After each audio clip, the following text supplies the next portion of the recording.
Everyone, welcome back. हम लोगों ने लास्ट क्लास तक बच्चों पढ़ लिया है रोटेशन इन कॉम्प्लेक्स नंबर। अभी हम इस क्लास में उसी पे कुछ बेस्ड क्वेश्चन कराएंगे लोकस प्रॉब्लम से रिलेटेड, जो आपके लिए काफ़ी हेल्पफुल होंगे। जिन बच्चों ने मेरे चैनल को सब्सक्राइब नहीं किया है वो प्लीज़ सब्सक्राइब कर लें और बेल आइकन को दबा दें, जिससे आगे की जो क्लासेस हैं उनकी इन्फॉर्मेशन आप तक पहुँच जाए। आज की क्लास में हम लोग मेनली बच्चों डिस्कस करेंगे लोकस प्रॉब्लम से रिलेटेड। तो ये क्वेश्चन से स्टार्टिंग करते हैं। आप लिखिए, find the locus of Z represented by, find locus of Z represented by, ये है आपका पहला part, argument of Z equal to π/4,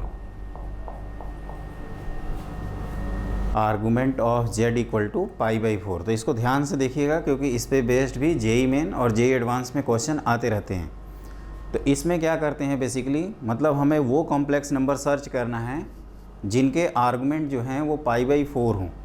तो उसका तरीका ये होता है कि सबसे पहले आप आर्गन प्लेन में रियल एक्सिस और इमेजिनरी एक्सिस लिखिए।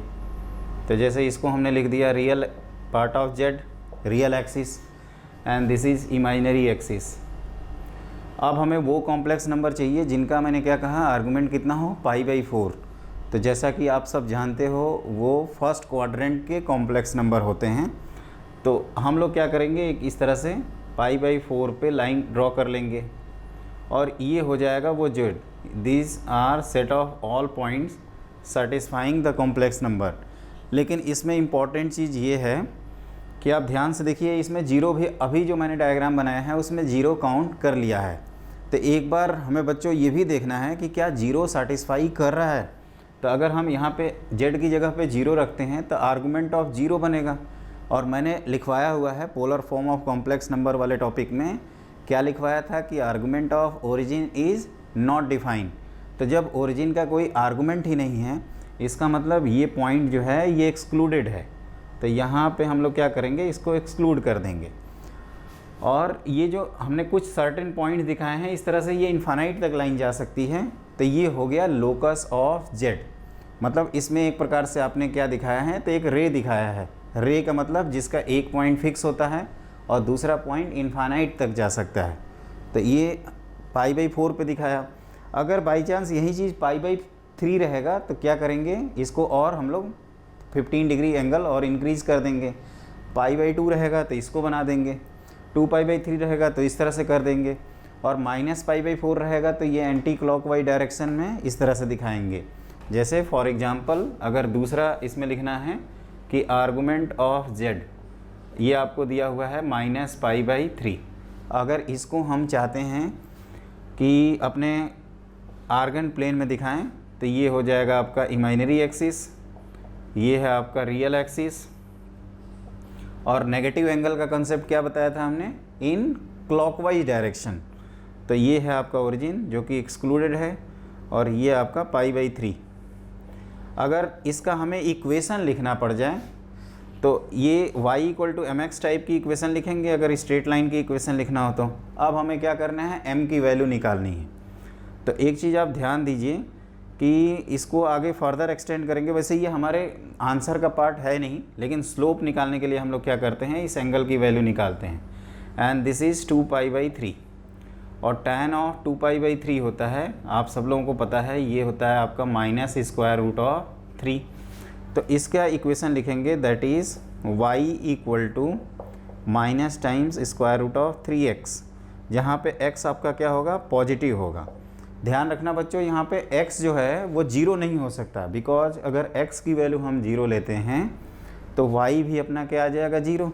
इसका मतलब ये ओरिजिन को काउंट करेंगे, और यहाँ पे हम जीरो नहीं लिख सकते because argument of again origin आ जाएगा, और argument of origin is not defined. तो इस वजह से आपका जो है यहाँ पे ओरिजिन सेटिस्फाई नहीं कर रहा है, इसलिए हमने यहाँ पे ब्लैंक सर्किल लिखा है। कई लोग इसको एरो मार्क कर देते हैं।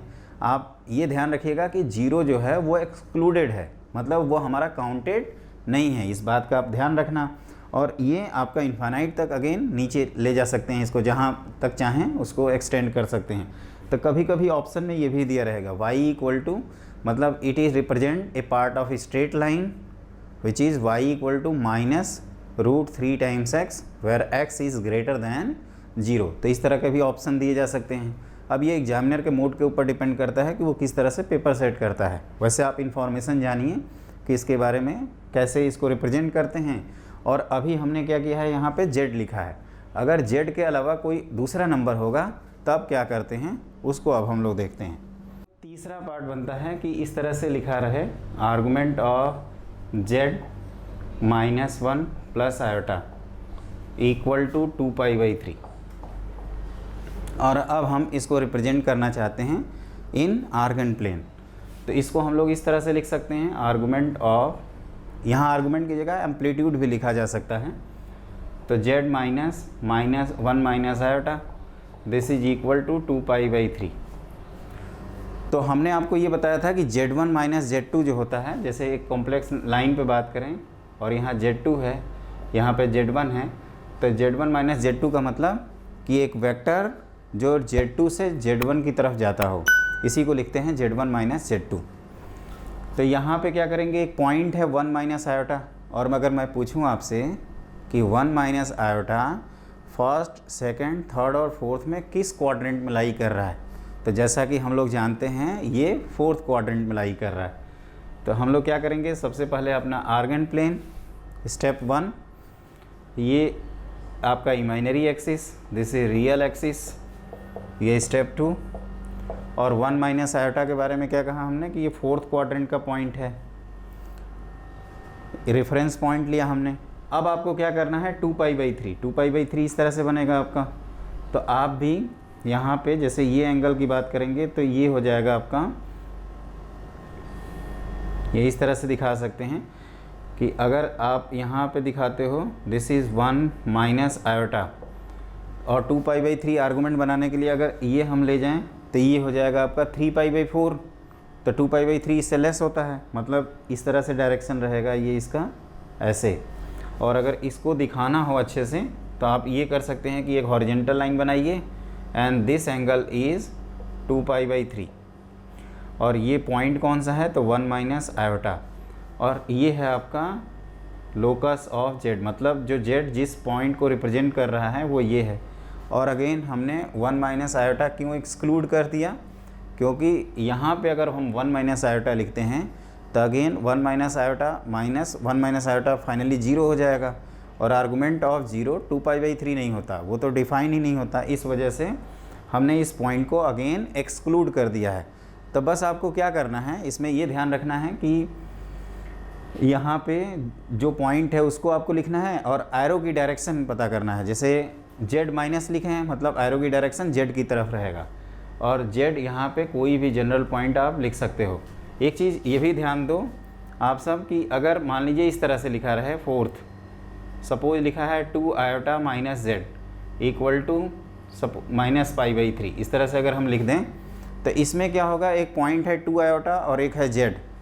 तो आप क्या करिए, अगेन आर्गन प्लेन बनाइए, फिर यहाँ पे होता है 2 आयोटा और माइनस z का मतलब कि अब आपकी जो डायरेक्शन है वो 2 आयोटा की तरफ रहेगी। तो एरो और -π/3 का मतलब नेगेटिव आर्गूमेंट।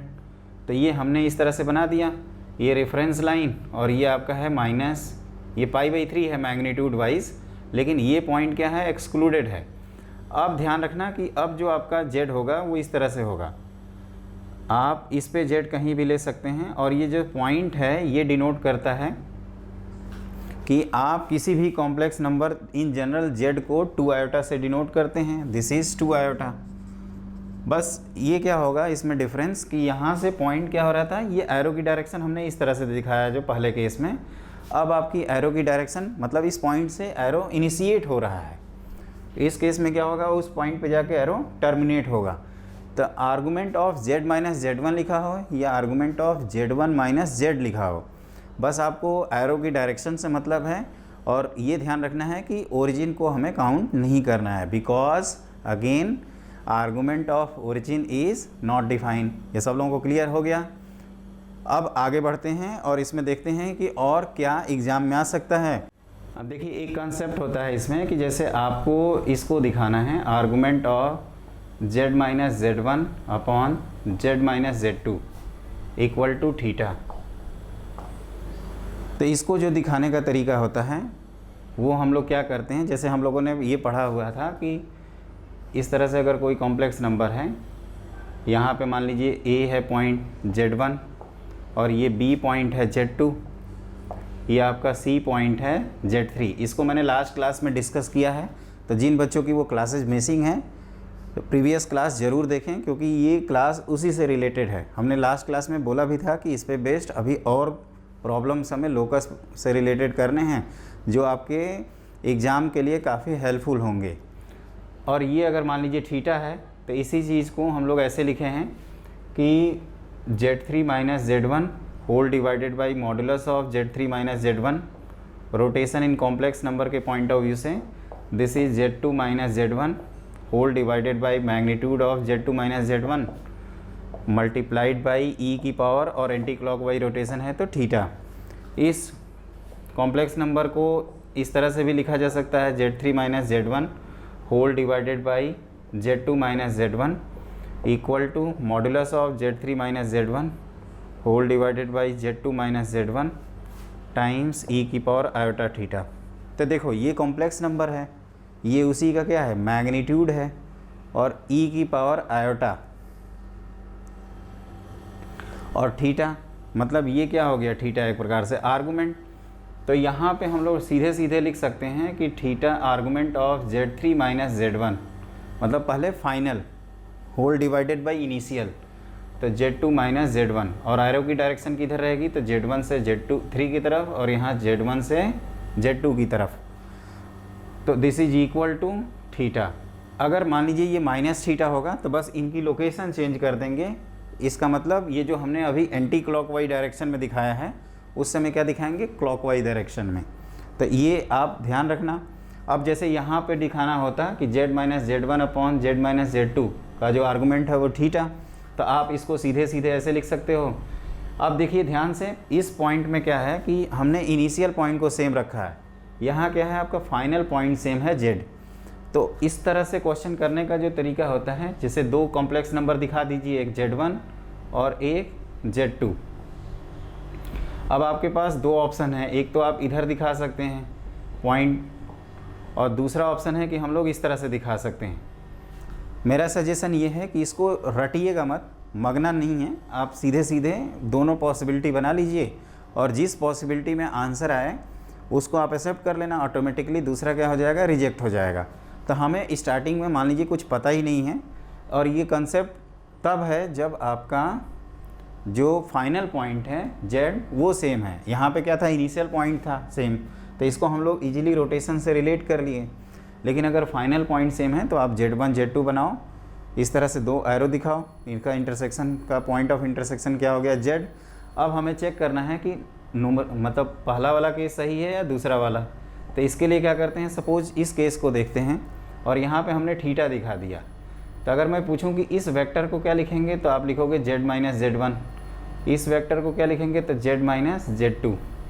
और मैंने बताया था कि अगर थीटा आपका पॉजिटिव है तो एंटी क्लॉकवाइज डायरेक्शन, इसका मतलब न्यूमरेटर में Z माइनस Z2 रहेगा और डिनोमिनेटर में Z माइनस Z1 रहेगा। तो ये पॉसिबिलिटी क्या हो गई, रिजेक्ट हो गई। और यहाँ पे अगर बात करें तो इस कॉम्प्लेक्स नंबर को दिखाएंगे Z माइनस Z2 और इसको दिखाया जाएगा Z माइनस Z1, और एंटी क्लॉकवाइज डायरेक्शन में हमने चला थीटा। तो ये numerator Z minus Z1 whole divided by Z minus Z2 equal to theta. इसका मतलब क्या है, ये सही है। तो हमने यहाँ पे याद नहीं किया है, ये हमने बस लॉजिक ध्यान रखो कि आपको दोनों पार्ट बनाने हैं और जिस पार्ट को ये फॉलो करे, जैसे हम लोगों को मालूम है कि दो वेक्टर के बीच का एंगल सेम है, तो ये दोनों वेक्टर हों या इसको एक्सटेंड कर दें या आप और छोटा कर दीजिए, ये जो एंगल बिटवीन टू वेक्टर्स है ये सेम रहेगा। इस पॉइंट को ध्यान रखना। तो जैसे हमने क्या किया, इन दोनों का इंटरसेक्शन पॉइंट दिखाया, थीटा के वैल्यू पे डिपेंड करेगा। अगर थीटा π/2 होगा तो यहाँ राइट एंगल बना देंगे, अगर थीटा की वैल्यू 2π/3 होगी तो यहाँ 2π/3 दिखा देंगे। तो वो थीटा के मैग्नीट्यूड पे डिपेंड करता है। तो हमने पहले केस को क्यों रिजेक्ट किया, क्योंकि यहाँ एंटी क्लॉकवाइज डायरेक्शन से अपना न्यूमरेटर में Z माइनस Z2 और डिनोमिनेटर में Z माइनस Z1 आ रहा था। जो कि हमारे पास ये जो इन्फॉर्मेशन है ये जस्ट रिवर्स है। इसका मतलब ये केस रिजेक्ट हो गया और ये केस एक्सेप्ट हो गया। ये जो मैं बता रहा हूँ इसका अगले क्वेश्चन में यूज होगा। तो आप क्वेश्चन लिखिए पहले। अब हमें क्या करना है, इसका लोकस बताना है कि ये क्या डिनोट करता है। इसको हम लोग जैसे कि मैंने स्टार्टिंग में बताया था कि अगर आपको कुछ भी क्लिक ना करें तो आप z equal to X plus iota Y मानिए, यहाँ पे पुट कर दीजिए, उसका आर्गूमेंट π/2 के इक्वल दिखाइए, तो आप पाओगे कि आपको इक्वेशन ऑफ सर्किल मिलेगा। लेकिन वहाँ पे आपका एक कंसेप्ट गलत हो जाएगा, बिकॉज ये आपका सेमी सर्किल है। जैसे कि हम लोगों को पता है कि एक डायमीटर है सर्किल का और एक तरफ एंगल कितना बनाते हैं π/2 सेमी सर्किल में, दूसरी तरफ भी π/2 बनाते हैं। तो कॉम्प्लेक्स नंबर में एक्चुअली क्लॉकवाइज और एंटी क्लॉकवाइज अलग अलग एंगल होने की वजह से ये आपका सिर्फ और सिर्फ सेमी सर्किल दिखाएगा और उसके डायमेट्रिकली एंड पॉइंट 1 और -1 है। तो इसको भी अगर हमें डिनोट करना है तो स्टेप 1 होता है कि आप क्या करिए, आर्गन प्लेन में एक सर्किल बना लीजिए, क्योंकि पहले से पता चल चुका है हम लोगों को कि इस सर्किल का जो डायमेट्रिकली एंड पॉइंट है ये 1 और -1 है। अगर मान लीजिए यहाँ पे आयोटा रहता तो एक हम लोग 1 लिखते और दूसरा आयोटा लिखते।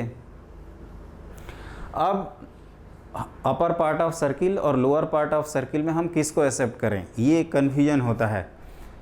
तो हमने बताया कि अगेन यहाँ पे फाइनल पॉइंट सेम है। तो अब आपको क्या करना है, इस सर्किल पे कोई भी पॉइंट सेलेक्ट करिए। जैसे यहाँ पे P हमने दिखाया Z, और इन दोनों लाइन को इस तरह से आप एक्सटेंड कर दो। अगर मैं आपसे पूछूं कि π/2 दिखाना है तो आप कहोगे this is π/2, this is also π/2, vertically opposite angle. और इसको हम लोग आर्गूमेंट से रिलेट कर सकते हैं। जहाँ तक इस कॉम्प्लेक्स वेक्टर का सवाल है, ये क्या लिखेंगे, z+1। किसी भी पॉइंट z से -1 को डिनोट करने वाला जो वेक्टर है वो क्या होगा, z+1, and this is z-1। तो यहाँ पे लिखा जाएगा आर्गूमेंट ऑफ पहले फाइनल फिर इनिशियल इक्वल टू π/2। इसका मतलब ये जो हमने लिखा है वो आपका अपर पार्ट ऑफ सर्किल है, तो इसको हाईलाइट कर देंगे, this is upper part of circle. और ये पार्ट ऑटोमेटिकली क्या हो जाएगा, रिजेक्ट हो जाएगा। इसको मैं दूसरे तरह से समझा देता हूँ ये क्यों रिजेक्ट हुआ। बाई चांस अगर हम उसको एक्सेप्ट करते लोअर पार्ट को, तब देखिए क्या प्रॉब्लम आती। जैसे आप कोई भी पॉइंट ऑफ इंटरसेक्शन को इस तरह से दिखाते, उसके बाद क्या होगा, जैसे ये आपका पॉइंट है 1, तो ये कॉम्प्लेक्स नंबर आपका आएगा z-1 और दिस इज़ z+1। तो एंटी क्लॉकवाइज मतलब ये डायरेक्शन है, तो उस समय z+1 आपका न्यूमरेटर में और z-1 आपका डिनोमिनेटर में आता, जिसकी वजह से हम लोगों ने जो लिखा है उसमें z-1 न्यूमरेटर में आ रहा है। इस वजह से क्या होगा, ये पार्ट गलत हो जाएगा। तो बच्चों आपसे रिक्वेस्ट ये है कि इसमें आप लोग मगिएगा मत, बैठ के और मग रहे हैं ऐसे ऐसे करके, है ना, मगना नहीं है, आपको बस ध्यान रखना है।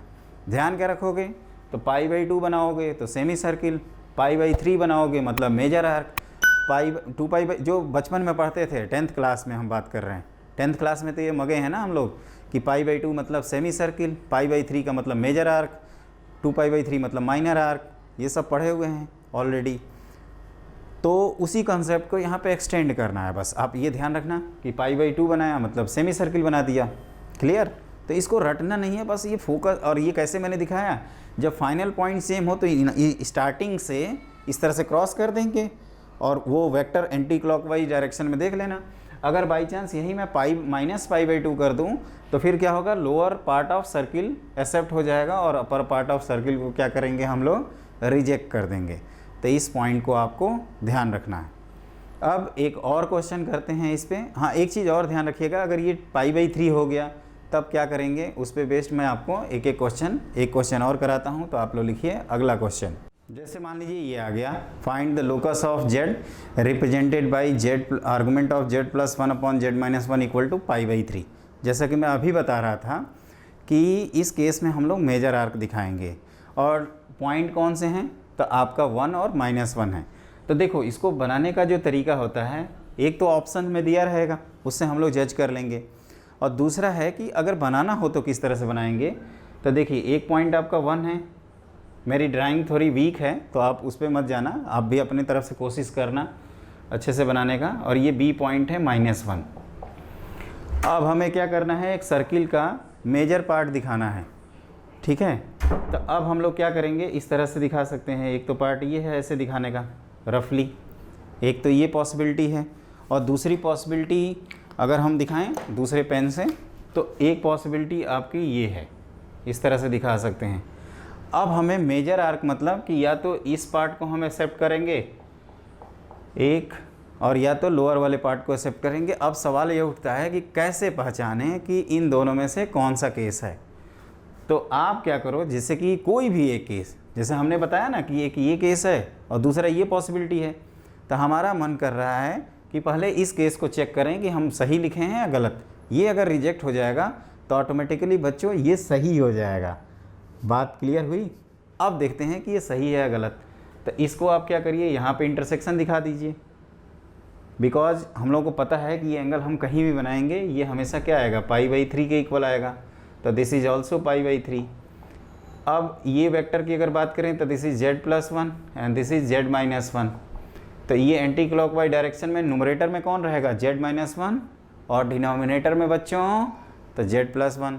तो ये क्या हुआ, हमारा कंप्लीट रॉन्ग हो गया, और ये क्या हो जाएगा, सही हो जाएगा। तो इसमें फिर हमें उसी के अकॉर्डिंग आंसर करना है कि कौन सा गलत है और कौन सा सही है। और इसको मैं बार बार बोल रहा हूँ, आपको मगना नहीं है। कई बच्चे इसको रटने के चक्कर में फिर कॉम्प्लेक्स नंबर को एक पहाड़ सा टॉपिक बना लेते हैं और उनकी बैंड बजती रहती है। वो मत करिएगा, आप एकदम प्रॉपरली समझिएगा। पहले पॉसिबिलिटी बना लीजिए 1 2 3 4 जो भी है, और फटाफट उसको जजमेंट कर लीजिए। मैंने क्या बताया, जब इनिशियल पॉइंट सेम होगा तो हमें क्या करना है कि ये जो इनिशियल पॉइंट है ना इसको सेम रखना है, और अगर फाइनल पॉइंट सेम होगा तो इसको सेम रखना है। और बस क्या करेंगे, इसको एक्सटेंड कर देंगे और दोनों वेक्टर के बीच का एंगल देख लेंगे, और कुछ नहीं है। आपके पास पेन तो होगी ही। अब ये मत कहना कि पेन नहीं है, अरे एग्जाम में तो 2 2 पेन ले जाते हो ना, तो इस तरह बना लेना और रिलेट कर लेना उसको। कॉपी पे ही बनाना है आपको, हवा में तो बनाना नहीं है, दूसरे आपके स्टूडेंट को दिखाना नहीं है इसको, ठीक है। मैं आपके लिए कह रहा हूँ कि इसको इत्मीनान से करिए, चिल मारिए, सब कुछ समझ में आएगा। क्लियर। अब एक और इस पे बेस्ड क्वेश्चन किया जाए, देखते हैं उसको कितने लोग कर पाते हैं। तो लिखिए अगला क्वेश्चन कि find radius and centre of the circle represented by argument of z-2 iota whole divided by z+2 equal to π/3। π/3 मेरे को बच्चों पसंद नहीं है, आप अगर अपने मन से कोई भी एंगल लिखना चाहें तो आप लिख सकते हैं। मैं मेनली हमारा ऑब्जेक्टिव जो था वो ये था कि हम एक एक्यूट एंगल दिखा लें, और जानबूझ के मैंने यहाँ पे प्लस किया है ताकि आपको ये न लगे कि हमेशा माइनस ही कर रहे हैं। तो ये क्या हो जाएगा, अभी देख के ही पता चल जाएगा कि ये अपना कौन सा पार्ट है, ये मेजर आर्क है या माइनर आर्क है, बताओ। तो ये है मेजर आर्क, क्योंकि एंगल एक्यूट है। अगर ये ऑब्ट्यूस रहता तो माइनर आर्क। और 2 पॉइंट कौन से हैं, तो एक 2 आयोटा है, और कैलकुलेशन ईजी करने के पॉइंट ऑफ व्यू से एक -2 लिया है। तो सबसे पहला पॉइंट कि हम इन दोनों को दिखाते हैं। मान लीजिए ये सर्किल आइडेंटिफाई करने के लिए भी आ सकता है। कुल मिला के आप नॉलेज वाइज सॉलिड रहिए। तो यहाँ पे हमने दिखाया एक 2 आयोटा पॉइंट, दूसरा दिखाया है -2, तो ये b इधर सिमेट्रिकली होगा -2 करके। अब मैंने क्या बताया कि एक हम लोग सर्किल इस तरह से दिखा सकते हैं, ऐसे रफली ही बनाइए, कोई दिक्कत नहीं है, आराम से आप लोग बनाओ। और दूसरा इस तरह से एक सर्किल दिखा सकते थे ऐसे, जो इस तरह से जाए। अब हमें पता नहीं है कि इन दोनों में से सही कौन है, ठीक है ना। इसका भी मैंने एक तरीका बताया था कि आप आराम से चेक कर सकते हो। तो अब देखो इसमें क्या होगा, जैसे मान लीजिए कि हमने इसी को डिसाइड किया कि एक बार चेक करना है कि सही है या गलत है। तो आप क्या करिए, ऐसे 2 एरो बना दीजिए, और ये आपका π/3 के इक्वल होना चाहिए। तो ये वेक्टर क्या होगा, तो z अपना ये जो पॉइंट z है इसको आप 2 आयोटा से डिनोट कर रहे हैं, तो this is z-2 iota and this is z+2। तो इसका मतलब जो हम लिख रहे हैं वो बिल्कुल सही है, क्योंकि ये न्यूमरेटर और ये डिनोमिनेटर और वही चीज़ें लिखी हुई हैं। तो इस पार्ट को आप रिमूव कर सकते हैं बाद में रिमूव करना, याद रखना बाद में, पहले नहीं। पहले थोड़े याद करके बैठे हैं भैया कि यहीं होगा सर्किल, थोड़ा डेटा चेंज, सर्किल चेंज। अब हमें क्या करना है, अब इसको एक आराम से एक डायग्राम बना सकते हैं जिसमें इस तरह का पॉइंट दिखा दो। यहाँ पे a 2 आयोटा और यहाँ पे आपका b है -2, और आपको क्या करना है, इसको ज्वाइन कर दो। अब हमें सर्किल का सेंटर और रेडियस निकालना है। तो जैसा कि बच्चों हम लोगों को पता है कि ये जो एंगल है ये कितना है, ये हो जाए आपका है π/3। तो सेंटर पे जो एंगल बनेगा वो हो जाएगा 2π/3 और ये है सेंटर आपका कितना है बताइए। तो इसको मान लेते हैं कोई नंबर s करके और जिसकी वैल्यू हो गई Z0। तो सर्किल का सेंटर और रेडियस निकालने का एक तरीका मैंने आपको ये बताया है कि आप z को x प्लस आयोटा वाई मानिए, आर्गुमेंट के एक्सप्रेशन में लिखिए, tan का फॉर्मूला लगा दीजिए और फिर उससे आपका आंसर आ जाएगा। और दूसरा पार्ट है ज्योमेट्री से निकालने का। तो ज्योमेट्री से कैसे निकालते हैं, देखो ये r है, ये r है, तो बाई को साइन फार्मूला ये होता है r√3 और ये वैसे डिस्टेंस वाइज कितना है, तो दिस इज़ 2√2 डिस्टेंस बिटवीन 2 और 2 आयोटा एंड -2, तो ये 2√2 आएगा। तो क्लियरली आपका आ जाएगा r√3 = 2√2। तो आपको रेडियस ऑफ सर्किल मिल गया 2√2 होल डिवाइडेड बाई √3। तो इसको आप 2 टाइम्स √2/3 लिख सकते हो। तो ये हमने रेडियस लिखा है। अब सवाल ये उठता है कि ये सेंटर भाई साहब को कैसे निकालें इस सेंटर को। तो उसके लिए बच्चों जो तरीका है याद रखना, ये एक्चुअल डायग्राम बनाने की ज़रूरत इसलिए पड़ रही है ना क्योंकि हमें रोटेशन करना है। आप ध्यान से देखो, ये 3 कॉम्प्लेक्स नंबर में 2 अननोन है, 2 नोन है मतलब पता है और 1 अननोन है। तो रोटेशन के थ्रू वैल्यू तो निकाल ही सकते हैं। तो हम लोग क्या करेंगे, इस कॉम्प्लेक्स नंबर को एंटी क्लॉकवाइज डायरेक्शन में रोटेट कर दिया जाएगा और वहाँ से वैल्यू निकाल लेंगे। इस डायग्राम का काम तो हो गया, तो इसको मैं मिटा देता हूँ। ये तो बस जजमेंट लेना था कि आपका लेफ़्ट साइड सही है या राइट साइड सही है। तो I hope it should be clear to all of you. और क्वेश्चन तो आप सब लिख लिए होंगे।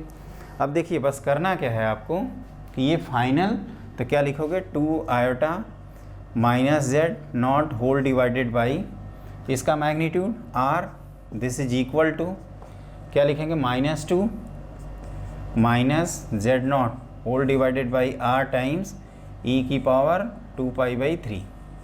ये r कैंसिल हो गया, तो ये आ गया 2 आयोटा -Z Z0 = -2 -Z0 और cos π/2π/3 कितना होता है, तो -1/2 प्लस आयोटा √3/2।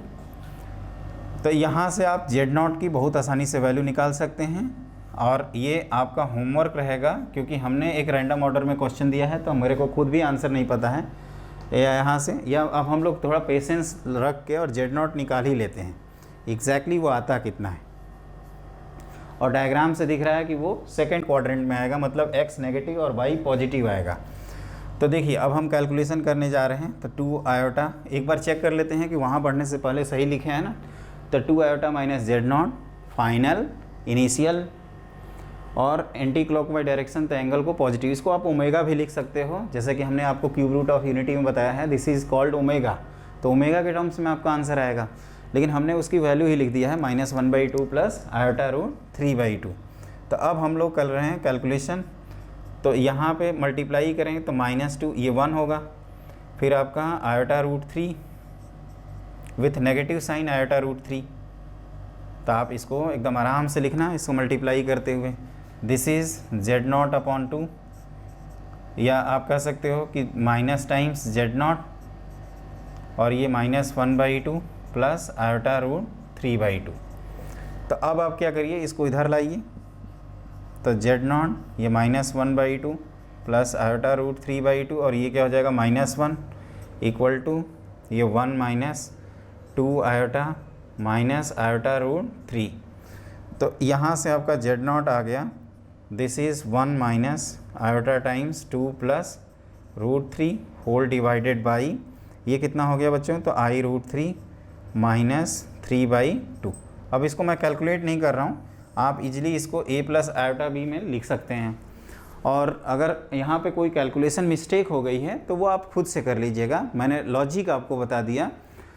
ऑब्वियसली जब एग्ज़ाम में क्वेश्चन आएगा तो कैलकुलेशन इजी करने के लिए यहाँ पे उस तरह से डेटा सेट रहेंगे, जैसे ये जो फ्रैक्शनल नंबर आ रहे हैं, आपको उतना मेहनत नहीं करनी है, आपके लिए बहुत आसान जेई आपके लिए कर देता है। वैसे ही लिक्विड कर रखा है जी, जो पहले क्वेश्चन आते थे और आज के क्वेश्चन आ रहे हैं, आज के क्वेश्चन का कोई स्टैंडर्ड ही नहीं है। तो आप रिलेट कर सकते हो, यहाँ पे भी उतना टफ नहीं आएगा। पहले बात तो ये पूछ ले, जेई के लिए बहुत बड़ी बात हो जाएगी, क्योंकि जेई आजकल केवल सर्किल और स्ट्रेट लाइन में ही खुश है, वो रोटेशन वाले बहुत कम कंसेप्ट यूज़ करता है। मुझे याद नहीं है कि IIT जेई रोटेशन शायद 2008 में क्वेश्चन पूछा है, और शायद ही कभी पूछा होगा। स्ट्रेट लाइन और सर्किल में ही वो आजकल डुबकी मार रहे हैं, तो आप भी डुबकी मारिए। लेकिन हाँ, ये भी सिलेबस का एक पार्ट है, तो इसको आप ज़रूर देखें, क्योंकि इस पर बहुत अच्छे क्वेश्चंस बनाए जा सकते हैं। तो क्या बताया कि by cosine formula properties of triangle वाले से हमने रेडियस निकाला। बस यहाँ पे एंगल को ध्यान रखना कि ये अगर थीटा है तो दिस इज़ 2 थीटा, 10th वाला रिजल्ट। ये तो मगते थे ना हम लोग कि ये भैया थीटा तो सेंटर पे बनेगा 2 थीटा। और ये तो एक फेवरेट ट्रायंगल है, जैसा कि मैं बताता भी हूँ प्रॉपर्टीज ऑफ ट्रायंगल में। IIT JEE favourite isosceles triangle, जिसमें आर और एक एंगल होता है 120 डिग्री। तो आपने इसको r√3 लिखा, और इसको आप ज्योमेट्री से भी रिलेट कर सकते हैं। तो ये डिस्टेंस बिटवीन 2 पॉइंट 2√3, तो r की वैल्यू आ गई। अगर सिर्फ रेडियस पूछा जाएगा तो देख ही रहे हैं हमारा कैलकुलेशन कितना आसान हो जाएगा। लेकिन अगर इसी को z = x + i/y मान के करेंगे तो नो डाउट क्वेश्चन आप सब लोगों का सॉल्व हो जाएगा बच्चों। लेकिन बस टाइमिंग का फ़र्क पड़ेगा, उसमें आपको थोड़ी मेहनत करनी पड़ेगी। और रेडियस के केस में तो ये भी बोल सकते हो कि रोटेशन का ध्यान ही नहीं रखना है, तो डब्बा बनाइए सर्किल और 2 बस ज्योमेट्री दिखा दीजिए, आपको कोसाइन फार्मूला से आंसर मिल जाएगा। तो ये हमने पूरा कैलकुलेशन कर दिया रेडियस के लिए और सेंटर के लिए। तो इस तरह से हम लोगों ने जो बेसिक ज्योमेट्री पार्ट था उसको कंप्लीट कर लिया। अगली जो क्लास होगी बच्चों, उसमें क्या होगा, स्ट्रेट लाइन के बारे में हम डिस्कस करेंगे।